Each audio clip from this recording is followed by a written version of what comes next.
তো আপনারা সবাই কেমন আছেন বন্ধুরা? আজকে গিয়েছিলাম ডাক্তারের কাছে অ্যান্ড ওখান থেকে আসার সময় মেয়েদের জন্য হালিম নিয়ে আসলাম আর নিজেরাও খেয়ে দিয়ে আসতাম।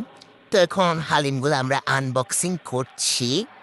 এই যে দেখেন, এটা ছিল মাটনের হালিম অ্যান্ড এরপর এখানের উপর স্যালাডগুলো আমি দিয়ে নেব।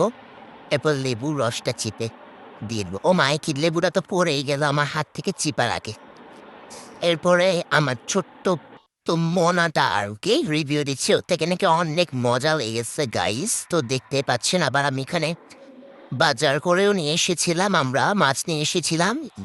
তো এখানে মাছগুলা ধুচ্ছে, কারণ রেখে দিতে হবে মাছগুলো ফ্রিজের মধ্যে। আর এগুলো কি বলে, মাছের আতুরি আর কি। তো দেখেন মাছগুলো আমার দিকে কেমনে তাকায় থাকছে গাইস।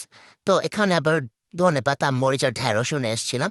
আর একটা কথা তো বলেই গেছিলাম যে আমি হালিম খাচ্ছি, সেই ভিডিওটা আপনাদেরকে দেখানোর জন্য। আমার মুখ দিয়ে হাসির ছলক পড়তেছে, কারণ মিক্সড ফ্রুট খাচ্ছিলাম আর মিক্সড ফ্রুটগুলো এত মজা ছিল গাইস, কি বলবো আপনাদেরকে। তো আমি খাই মিক্সড ফ্রুট, দেখেন আপনারা আমি কিভাবে খাচ্ছি মিক্সড ফ্রুটগুলো। আর ভিডিও করতেছে হলো যে, আর বললাম না আর কি। আর আমি ওনাকে বলছিলাম 4-5টা একটু ভিডিও করতে, কিন্তু সে তো করতেছেই না ভিডিও। তো আপনারা লাইক কমেন্ট আপনি করে শেয়ার করে দেন। আর টাটা বাই বাই।